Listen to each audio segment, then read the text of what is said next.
Berita kenaikan suku bunga sebenarnya, eee, bukan pada belakangan ini, sebenarnya sudah cukup lama ya, Mbak, kenaikan suku bunga ini, The Fed akan menaikkan suku bunga karena inflasi di Amerika memang, periode sudah cukup lama juga dengan inflasi yang cukup tinggi, eee, sementara Indonesia masih tetap diuntungkan karena kita sebagai negara net eksportir komoditas dan kita tahu komoditas sendiri merupakan, produk, unggulan dari pemerintah kita atau negara kita, di mana kita punya batu bara, punya nikel, dan juga kita ada CPO.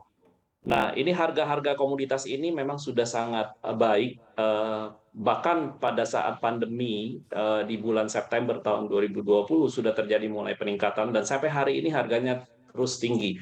Nah, dengan apa yang terjadi, dengan berita-berita kenaikan suku bunga dan bagaimana pemerintah Indonesia bisa menjaga inflasinya juga cukup rendah di level 3,4%, 3,3%, eee, tentunya hal ini kami pikir tidak akan terganggu ya, pembiayaan-pembiayaan terkait atau penjualan otomotif termasuk masuknya ke dalam pembiayaan pasti tidak akan terganggu. Nah, kalau tadi disampaikan di bulan April adanya penurunan, penjualan mobil baru, ini lebih disebabkan karena krisis semikonduktor, Mbak Asya. Namun, Oke. permintaan kalau saya bertanya kepada dealer-dealer sebenarnya ada, tapi dealer-dealer atau authorized dealer menyampaikan pada saya bahwa masalahnya supply-nya yang kurang. Kira-kira demikian, Mbak Asya. Baik, berarti sebenarnya penurunan ini akibat kelangkaan dari chip semikonduktor itu ya. Tapi sebelum kita membahas lebih lanjut terkait chip semikonduktor itu, saya ingin ke Pak Bebin. Pak Bebin, kita masih di pertanyaan yang sama, Pak. The Fed telah menaikkan suku bunga dan kemungkinan BI juga akan melakukan hal yang sama gitu. Jadi era suku bunga rendah ini sekarang akan segera berakhir. Bagaimana kondisi ini mempengaruhi kredit kendaraan bermotor menurut Pak Bebin?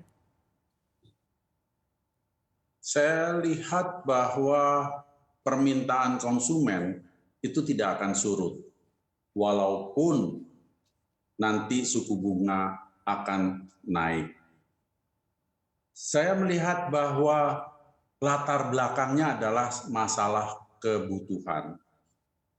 Ketika PPKM dilonggarkan, ketika karyawan mulai dengan work from the office atau at the office, sudah tidak lagi from home, ketika anak-anak sudah mulai masuk sekolah, kebutuhan kendaraan itu menjadi nyata.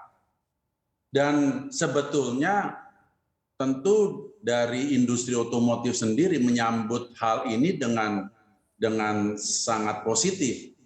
Karena kalau kita melihat ke belakang, apa yang terjadi di tahun 2020, di semester 1 2021, di mana dunia otomotif terus terang galau karena penjualan yang begitu anjlok, dan sekarang sejak semester 2 sudah terlihat baik dan menjadi lebih baik di tahun 2022 ini, ya tentunya dari pihak industri ini sendiri akan terus berusaha keras mengejar target untuk 2022 ini. Dan saya pikir andaikan bunga akan dinaikkan, tidak akan banyak pengaruhnya. Sekarang masalahnya masalah supply. Jangan dikaitkan dengan masalah bunga.